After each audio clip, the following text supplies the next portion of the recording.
En su testimonio cuenta que este campo era un campo muy ordinario, donde abundaban los piojos, abundaba el hambre, y durante esas 12 horas de trabajo, los cuentos y recuentos, las riñas, las discusiones entre las prisioneras, los ronquidos de otras, los control de piojos que hacían las autoridades femeninas alemanas cuando las revisaban a ellas, y las alertas que no te daban ningún minuto de reposo, dice ella en su testimonio, era inagotable, era insoportable, pero tenían que seguir viviendo. Ahora, las semanas de trabajo, de días, y podías, dice ella, reposar un rato si es que te lo permitían los piojos y los ratones. Miren qué circunstancia tan difícil. Ahora, este testimonio que está compartiendo ella es un contexto de la fiesta de Navidad. En ese testimonio ella nos va a compartir cómo fue su Navidad. Y cada día dice que las autoridades femeninas alemanas hacían un recuento. Ellas venían, dice, a revisar si tú vaciabas las tinetas en los baños de los barracones. Y dice que estos baños siempre estaban atascados por insuficientes, con el recinto, y es lo que comparte en su testimonio, lleno de excrementos, de orines, que todo eso estaba tan atorado que dice que llegaba hasta más arriba de los tobillos. Y aún así las autoridades femeninas alemanas las obligaban a ingresar a ese lugar tan terrible. Y había otros lugares dentro de esos baños que las obligaban a entrar, a ingresar para que intenten desatorarlo, y dice que era tan profundo que calculaban que era la profundidad desde la punta del dedo hasta el codo. Pero sin embargo, dice ella, toda esa asquerosidad no impedía que ellas dejen de comer, aunque la comida que les servían era de un tamaño microscópico. Imagínense la situación por la cual ella estaba pasando. Había, dice, un grupo que eran, digamos, formaban parte las mujeres que eran castigadas en el contexto de la Navidad. Un grupo de mujeres que eran castigadas que le llamaban el comando de las gándulas. Medio raro. ¿Quiénes formaban parte del comando de las gándulas?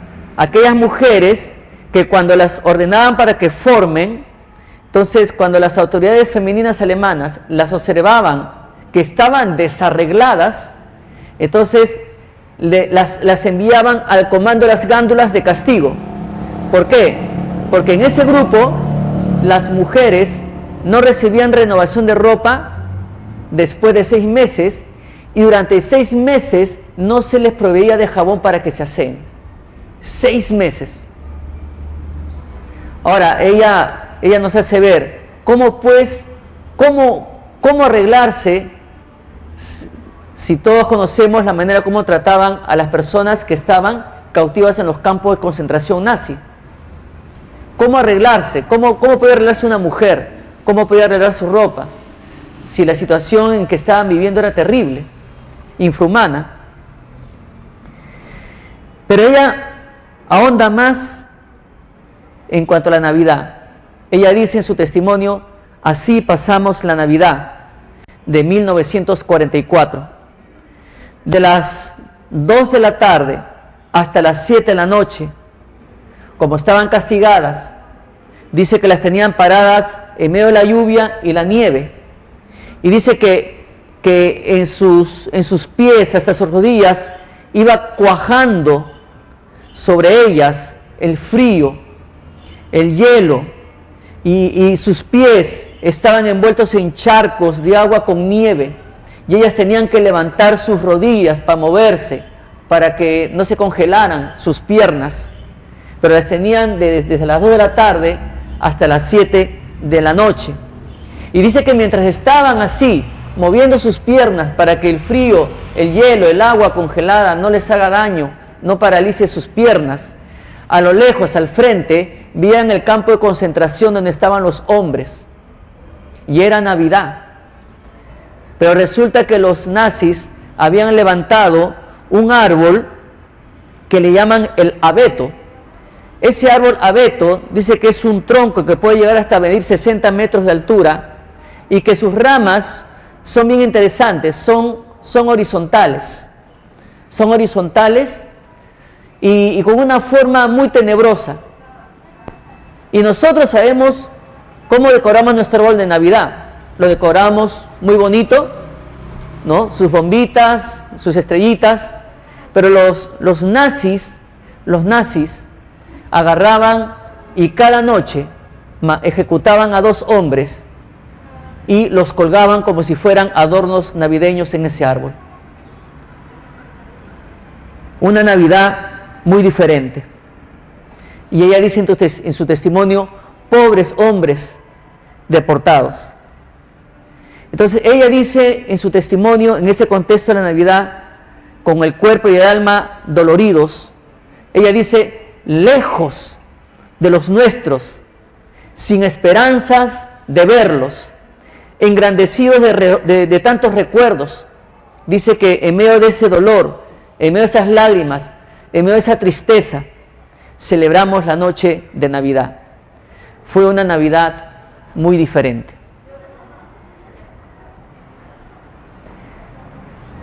Neus nació el 6 de octubre de 1915 y ella falleció el 13 de abril del 2019, o sea, el año pasado, a los 103 años de edad.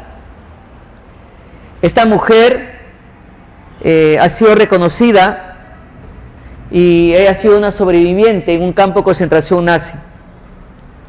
De igual manera, cuando nosotros llegamos, en este caso, y analizamos y estudiamos la historia de la nación de Israel, Israel estaba pasando por el peor momento político y espiritual de su historia. Ya en el año 721, Asiria había invadido el reino del norte, Israel.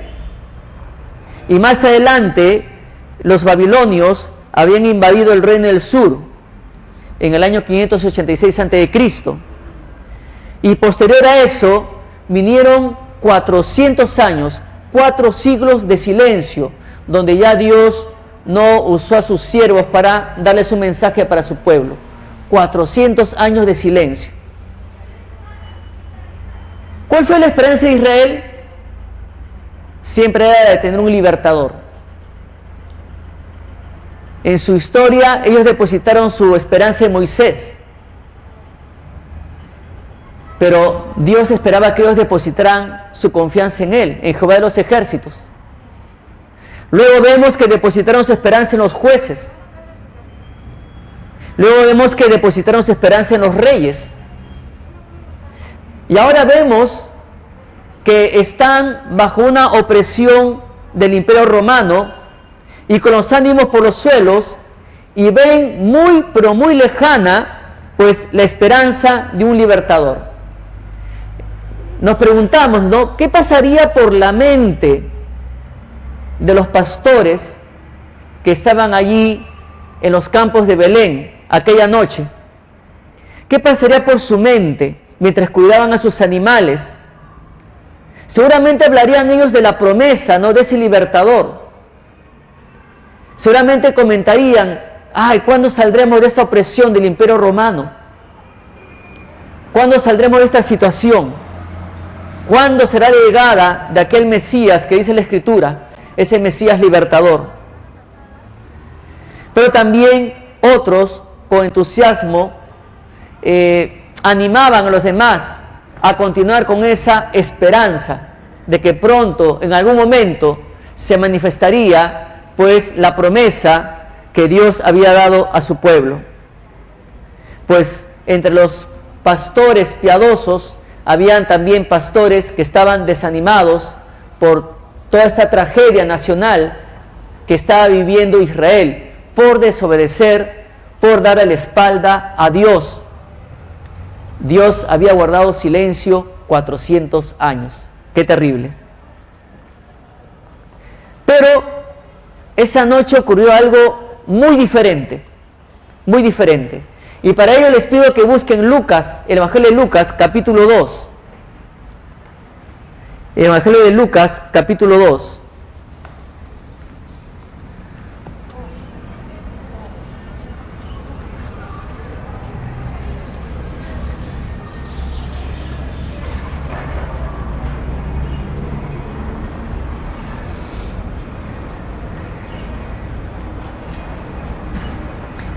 Dice el capítulo 2, versículos 8 y 9. ¿Lo encontraron, hermanos? ¿Sí? Muy bien. Lucas capítulo 2, versículo 8 al versículo 9. Dice así la palabra del Señor. Había pastores en la misma región que velaban y guardaban las vigilias de la noche sobre su rebaño. Y aquí se les presentó un ángel del Señor, y la gloria del Señor los rodeó de resplandor, y tuvieron gran temor. Lo primero que vemos aquí es que se presentó un mensajero diferente, porque un ángel es un mensajero, alguien enviado por el Señor. Entonces, dice la palabra de Dios que cuando se presentó este mensajero, la gloria del Señor los rodeó. No era un centurión, porque era la costumbre de que cuando se promulgaba un edicto, llegaba un centurión en cierto lugar y hacía que alguien tocara un instrumento y para que convocara a todos que se reúnan y escuchen el edicto o lo que había mandado el emperador en ese momento. Entonces todos tenían que prestar atención a lo que leyera el centurión. Pero en esta ocasión es un mensajero, no es cualquier mensajero, es un ángel del Señor. Entonces, este ángel del Señor era un ángel, según nos describe la Biblia, era un ángel santo, fuerte, brillante, destellando, llenando todo de luz. Pues era la misma gloria de la majestad de Dios, envolviendo a todos los pastores con la luz gloriosa de Dios. Entonces, en reacción a esto, estos pastores de Belén tuvieron temor. No el temor que le tenían a un soldado romano o a alguien que persiguiera a un judío, sino que ellos tenían un temor hacia una presencia celestial. No era cualquier presencia, estaban llenos de temor. La NBI usa la palabra aterrados. Claro, era algo diferente. Era algo diferente. Recuerde, han pasado 4 siglos donde Dios no ha enviado un siervo o no ha dado ni una visión o no se ha presentado de manera celestial para hablar a uno de sus siervos para que dé un mensaje al pueblo. Ahora, yo creo que notemos algo diferente aquí. En esa época, los pastores eran tenidos en menos. Los pastores de ovejitas, de los animalitos, eran tenidos en menos o eran tenidos en poco. Los pastores eran una clase despreciada, una clase marginada. No se les tomaba en cuenta para nada. Y se les excluía de las sociedades que se relacionaba directamente con las autoridades de la época. Pero lo maravilloso es que cuando Dios usa a su mensajero para dar un mensaje maravilloso, lo envía hacia las personas que eran tenidas en poco. Lo envía hacia las personas que la sociedad los había excluido. Lo envía este mensajero a estas personas que eran despreciadas, que nadie les tomaba en cuenta, pero Dios sí los tomaba en cuenta. Dios sí no los despreciaba, Dios no los marginaba, y les envía a su mensajero para que les dé un mensaje maravilloso. Le envía a su mensajero para que le dé un mensaje de esperanza. Le envía a su mensajero para que ellos tengan la seguridad, la plena seguridad, que Dios sí los tome en cuenta a ellos y que los ama. Y que hay esperanza. Ellos tenían en su mente tantas cosas de la historia de su nación. Israel, el reino del norte, fue despedazado por los asirios, eso estaba en su mente, así como nosotros tenemos presente, ¿no? Cuántos años los españoles, el virreinato y todo, nuestra historia, sufrimiento tras sufrimiento. Ellos también igual, de igual manera, el reino del norte fue despedazado por los asirios en el 721. Luego entre 586 y 587, los babilonios destruyeron, arrasaron con el reino del sur, destruyeron el templo. Y cuando más adelante construyeron el nuevo templo, dice que los más longevos, los más ancianos, lloraban porque recordaban la gloria del primer templo, ese templo hermoso que hizo Salomón. Todo eso estaba en su mente. Y se jactaban y se sentían orgullosos, honrados de que Dios eligiera a Israel para dar un mensaje vivo, un mensaje fresco a su pueblo a través de sus siervos los profetas. Pero Israel también reconocía que a través de su historia le dio la espalda a Dios y comenzó a apreciar a sus siervos de Dios, a los profetas. Algunos los mataban, otros los metían presos. Entonces todo esto estaba en su mente de ellos. Y esa costumbre de saber de que tenían el privilegio de que Dios les hablara, ya no tenían ese privilegio, porque durante 400 años Dios guardó silencio. Eso conversaban estos pastores. Pero cuando de repente una luz resplandeció. Hace 2 semanas se escuchaba que estaba lloviendo fuertemente en Chancay, ¿verdad? Aquí cerquita al norte. Y las noticias, los noticieros, hay rayos, relámpagos, los truenos. Y en esa semana recuerdo que yo no me había percatado, estaba viendo el noticiero y mi hija me dice: papá, ¿viste? ¿Qué cosa? Todo el cielo se puso verde. ¿Así? No, no he visto. Sí, todo el cielo se puso verde, papá. Ellas nunca han visto digamos, el efecto que produce, ¿no?, un rayo, el relámpago, ¿no?, esa iluminación potente. Y bueno, imagínense, ¿no?, que después de 400 años de silencio, están en el campo, reflexionando, en la noche, cuidando a las ovejitas, que los animalitos salvajes no se las vayan a devorar, cuando de repente aparece un ser celestial con una luz más potente que el resplandor que pueda causar un rayo.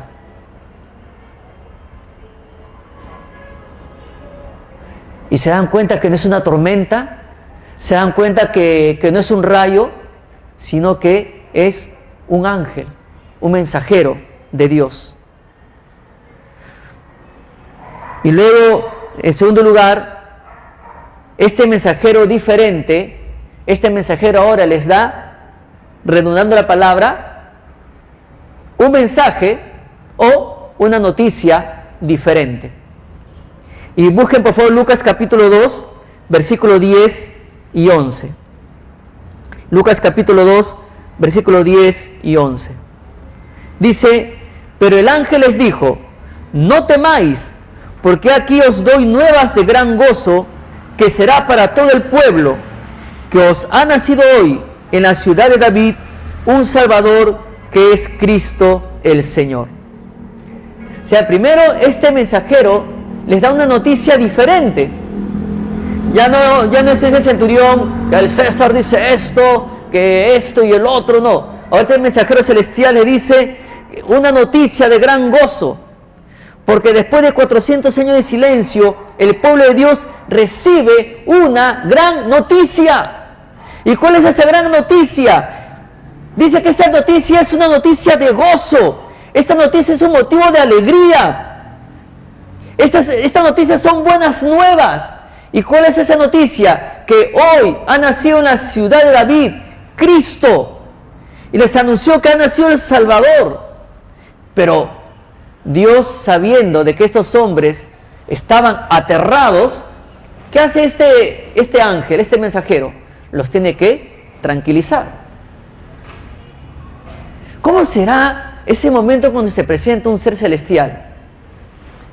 La Biblia nos comparte que cuando María recibe el anuncio de que va a ser la madre del Salvador, ¿cómo se quedó?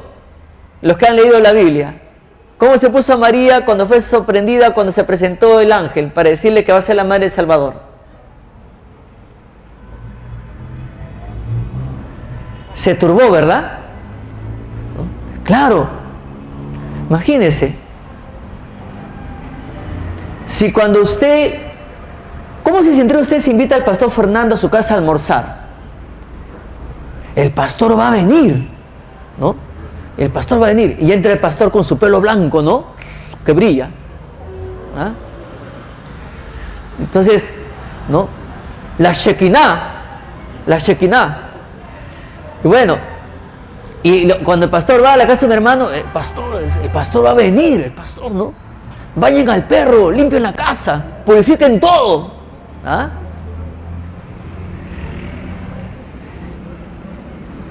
Pero cuánto más un ser celestial que de un momento a otro se presenta. Entonces, lógicamente, los pastores están aterrados. Son muchas generaciones, estamos hablando de 4 siglos sin mensaje divino, sin manifestación divina. Son 400 años de silencio. Lógicamente tienen que estar aterrados, ¿no? Imagínense,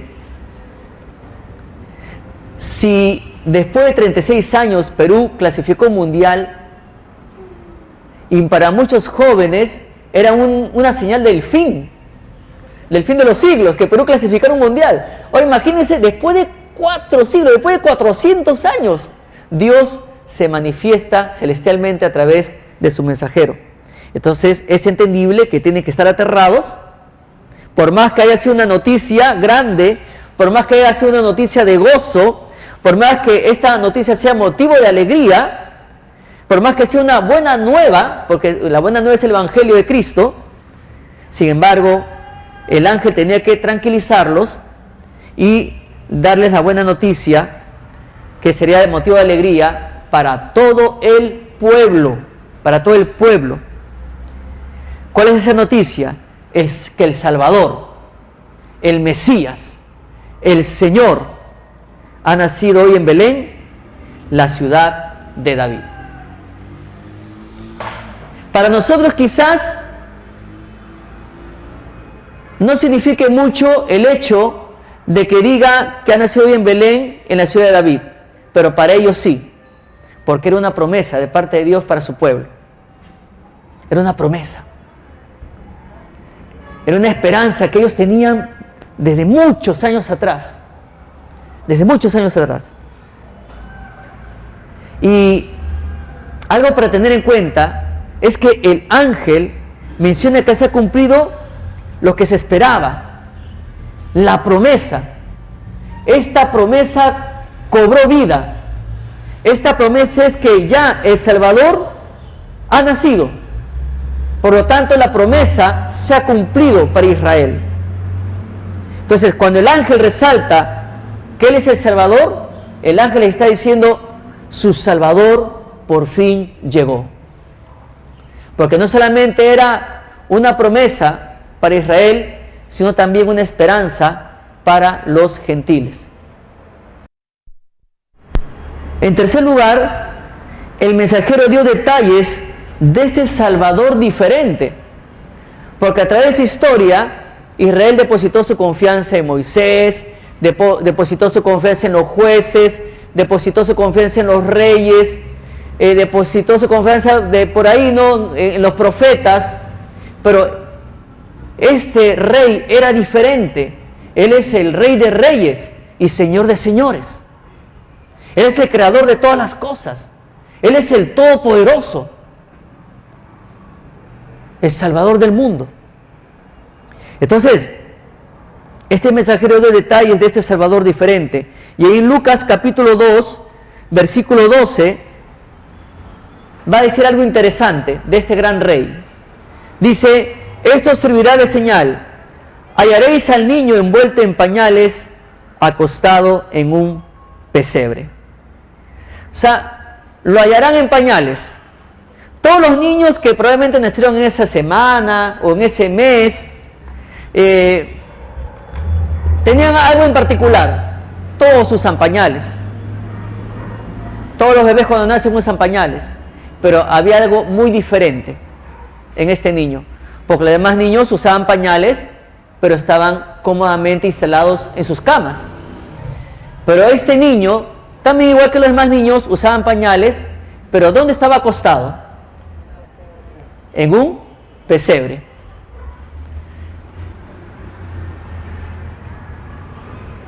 Estaba en un establo, no estaba en un palacio. Este gran rey esperado, este gran libertador esperado, todos estaban con la plena seguridad de que iba a estar en un palacio, que iba a gobernar, que iba a poner en su sitio a todos los que han hecho daño a Israel. Bueno, en su momento Dios lo hará, pero más adelante. Pero ese no era el momento, no era el momento aún. Y este rey dejó su trono de gloria, dejó la oración de los millones y millones de ángeles allá en la gloria celestial para venir a este mundo de una manera tan sencilla y humilde. Y eso es lo que marcó la gran diferencia de este gran rey. Entonces, esos son dos detalles muy diferentes que pues podemos notar de este rey. Pero también en cuarto lugar, al mensajero se le unieron más mensajeros diferentes.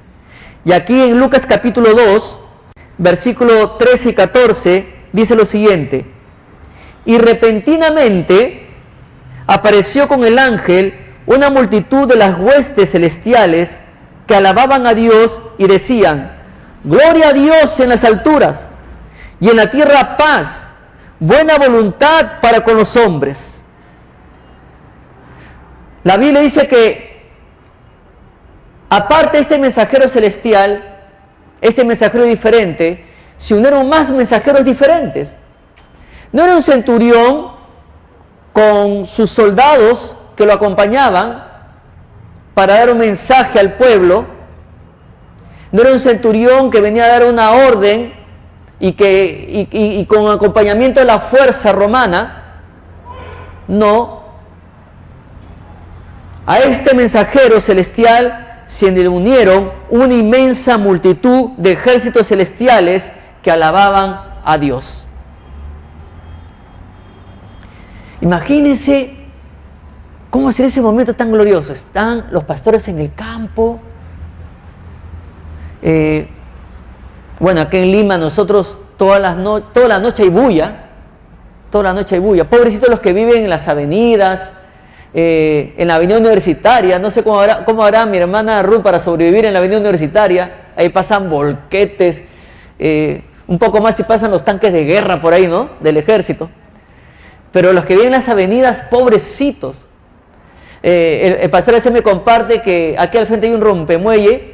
Y bueno, gracias a Dios que lo han pintado el rompemuelle, porque en las madrugadas o en las noches, como no se ve, como no estaba pintado, los choferes no le veían y ustedes vieran unos camiones inmensos, no ven el rompemuelle y lo pasaban y el camión lo hacía saltar y el ruido era fuertísimo.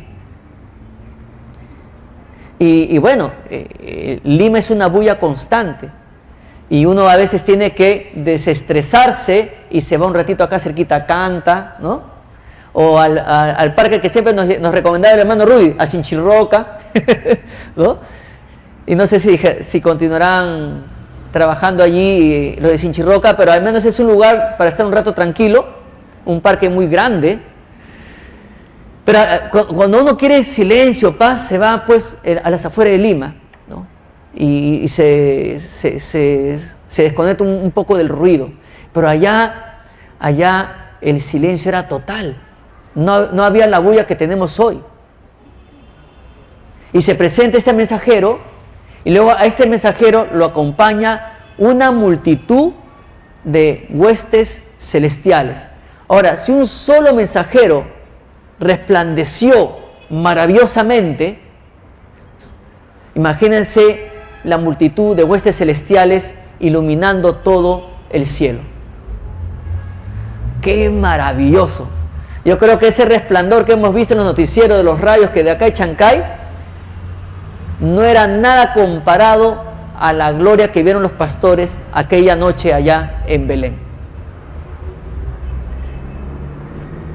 Entonces, estos mensajeros proclamaron, esta multitud de mensajeros proclamaron: gloria a Dios en las alturas, gloria a Dios por la paz que está dando a los hombres, a Dios, porque es Dios el que está dando la oportunidad a los hombres para que se reencuentren con Él y para que los pecadores se reconcilien con Él. No es obra del hombre, es obra de Dios. Por eso, gloria a Dios en las alturas. Gloria a Dios en las alturas, porque es Dios que está enviando a su Hijo para que la humanidad tenga la oportunidad de arrepentirse de sus pecados y venga a tener un encuentro con Jesús, el Salvador del mundo. Que la humanidad tenga la oportunidad de creer en Jesús.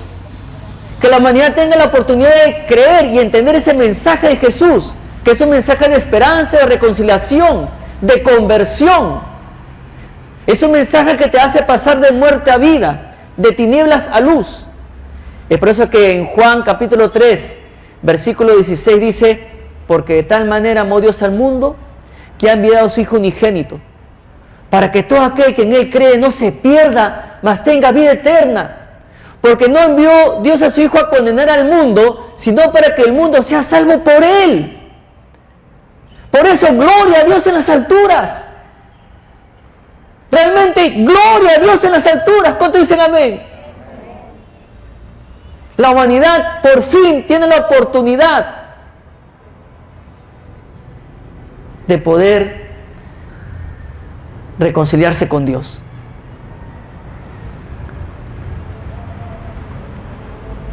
Esa paz es reconciliación entre Dios y el hombre. Esa paz le da la serena seguridad al creyente de tener parte en esta reconciliación. Y esa es la buena voluntad para con los hombres. No es algo que te ofrece la ONU, no es algo que te ofrece la OEA, no es algo que te ofrece alguna organización que esté ahí generando la paz entre las naciones. No, es la paz que viene directamente ofrecida por Dios a través de Jesucristo. Por eso, gloria a Dios en las alturas.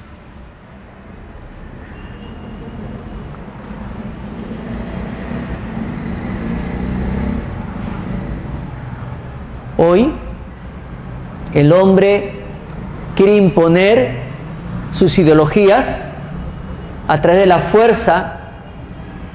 Hay ideologías que se quieren imponer de manera dictatorial. Hay movimientos que se están levantando en contra de lo que Dios ha establecido, pero por la fuerza, por la violencia. Sin embargo, Dios ofrece paz sin necesidad de armas. Dios ofrece paz sin necesidad de violencia. Dios ofrece paz sin necesidad de amenazar. Una vez alguien dijo, ¿no?, que ejércitos han vencido con las armas a otros ejércitos. Otros ejércitos se han tenido que rendir ante el poderío militar de otro ejército. Pero sin embargo, ante Jesucristo, millones de personas se han rendido a sus pies sin necesidad de tener un arma. Porque el arma principal de Cristo es el amor.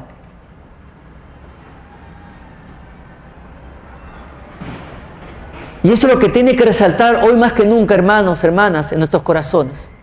Nuestra vida misma tiene que reflejar ese mensaje vivo de esperanza, ese mensaje vivo de que realmente Dios quiere dar paz a las personas que no le conocen. Tu vida misma tiene que reflejar la paz de Dios. Tu vida misma tiene que reflejar una esperanza. Tu vida misma tiene que reflejar que realmente Dios está gobernando tu vida, que ese amor de Dios está llenando tu corazón cada día, y ese amor tú lo derramas a tu familia, a tus compañeros de trabajo, de estudios, a tus vecinos. Lo que yo deseo es que a través de tu vida el amor de Dios impacte. Lo que habíamos visto en Tesalonicenses el domingo pasado, que tu manera de comportarte, por ejemplo, en tu trabajo, es tu mejor evangelismo, es la mejor proclamación de las buenas nuevas. Tu manera de comportarte con tus familiares que no conocen a Jesús es tu mejor evangelismo, porque tu conducta, a través de tu conducta, ellos van a poder palpar el amor de Dios. Ellos van a poder palpar la gloria de Dios. Y ellos van a poder decir más adelante, gloria a Dios en las alturas. Porque ahora tú estás disfrutando de esa paz. Y tú estás disfrutando de esa alegría. Tú estás disfrutando de ese gozo. Porque tú ya estás dentro de la familia de Dios del momento que aceptaste a Cristo. Pero hay personas que aún no le conocen. Entonces esto nos lleva al último punto, la reacción de los pastores. Lucas capítulo 2, versículo 15 al 16. Lucas capítulo 2, versículo 15 al 16.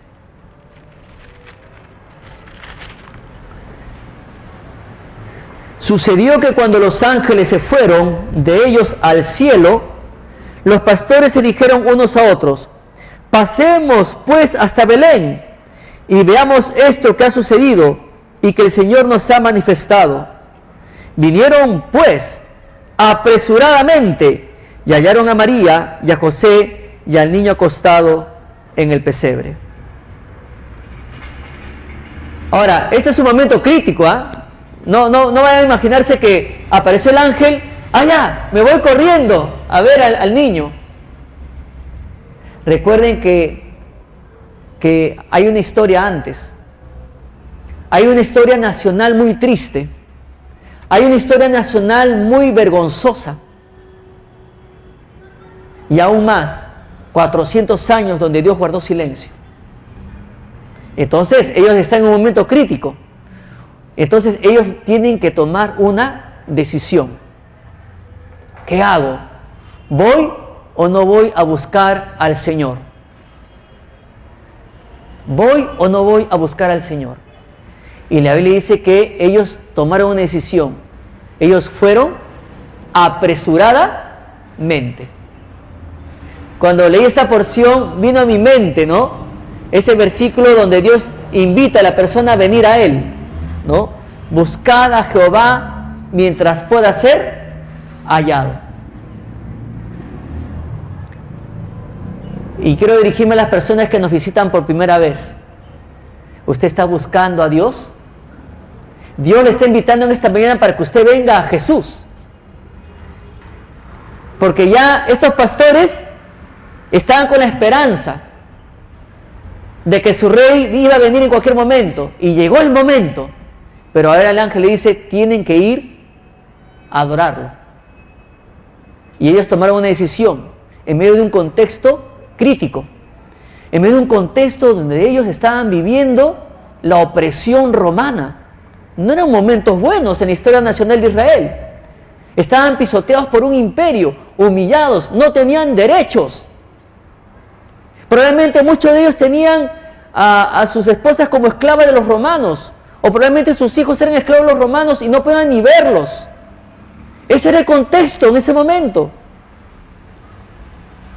donde también los romanos prostituían a las mujeres. Muchas eran esposas y otras hijas de ellos. Entonces no habían derechos. Era un contexto muy triste. Era un momento crítico. Y ellos tuvieron que tomar una decisión. Y corrieron al Salvador. Corrieron donde Él. Fueron a Belén. Lo hallaron. lo encontraron. Y en los otros evangelios nos amplía más. Lo adoraron. No solamente Lucas nos comparte de que hallaron al niño en pañales y un pesebre. En los otros evangelios también dicen que vieron ¿qué cosa vieron en el cielo? La estrella. La estrella. Entonces, hoy, hermanos, muchas personas están recibiendo mensajes extraños, mensajes que los alejan de Dios, mensajes que los alejan del verdadero camino que Dios ha trazado para que el hombre pueda tener un encuentro con Él. Hay una frase muy equivocada que dice, inclusive se hizo una canción, todos los caminos conducen a Dios. Falso, falso. Jesús dijo, yo soy el camino y la verdad y la vida. Nadie viene al Padre sino por mí. Cristo es el único camino para llegar a Dios. Por eso Dios lo envió. Dios lo envió a Él, porque es el único camino. El camino para llegar a Jesús, para encontrarse con Jesús, no es la religión. Esta religión no te va a salvar. Esta religión no te va a salvar de tus pecados. Esta religión no te va a salvar del infierno. Por último, esta religión no derramó su sangre en una cruz por ti. El que derramó su sangre, el que pagó por tus culpas, es Jesucristo, no la religión. Y sin embargo, el ser humano se ha inventado religiones donde enseñan falsa doctrina y donde no enseñan lo que dice el Evangelio puro de Jesucristo. Ahora que tú has escuchado el mensaje de los ángeles, ¿a quién vas a correr? Yo te animo para que esta mañana tú corras a encontrarte con Jesús. Si tú aún no has recibido a Cristo, yo te animo para que en esta mañana tú abras la puerta de tu corazón y puedas recibir en tu corazón al Rey de Reyes y Señor de Señores, a ese Mesías que por muchos años fue esperado por su pueblo Israel. Pero ahora este Mesías está listo para venir y reinar en tu corazón. ¿Qué vas a hacer? Porque los pastores reaccionaron y ellos fueron, lo hallaron y lo adoraron. Pero ahora tú puedes venir a Jesús, aceptarle en tu vida y Jesús va a reinar en tu vida. Ya no vas a tener que buscar una estrella, ya no vas a tener que buscar un establo, no vas a tener que buscar un pesebre. Jesús puede venir hoy a reinar en tu corazón. ¿Qué vas a decidir? Yo te animo para que seas el ejemplo de los pastores de Belén y en medio de este contexto de tristeza, en medio de este contexto donde en otros países aún siguen encerrados en sus casas, en medio de este contexto donde nos va a tocar pasar una Navidad sin poder visitar un 24 o un 25 de diciembre a nuestros parientes. Nos va a tocar vivir una Navidad diferente donde los que tienen autos no paran usarlos el 24 y el 25. Es una Navidad diferente. Es una Navidad diferente, ¿por qué? Porque muchos de nosotros el año pasado compartimos la mesa navideña con nuestros parientes y este año no lo compartiremos porque probablemente ya no están con nosotros, han fallecido. Una Navidad diferente porque en nuestra nación han pasado muchas cosas en este año. En un solo año hemos tenido 3 presidentes. Han pasado tantas cosas. Vaya que va a ser una Navidad muy diferente, donde probablemente vamos a llorar y recordar, pero a la vez, si es cierto, vamos a estar agradecidos porque en medio de este dolor Dios estuvo con nosotros apoyándonos, consolándonos como buen Padre, y Jesucristo como nuestro Rey fortaleciéndonos, y el Espíritu Santo consolándonos, porque la Biblia le llama el gran consolador para aquellos que han confiado en Jesucristo. ¿Qué vas a hacer? Te animo una vez más para que tomes la decisión que tomaron los pastores en Belén.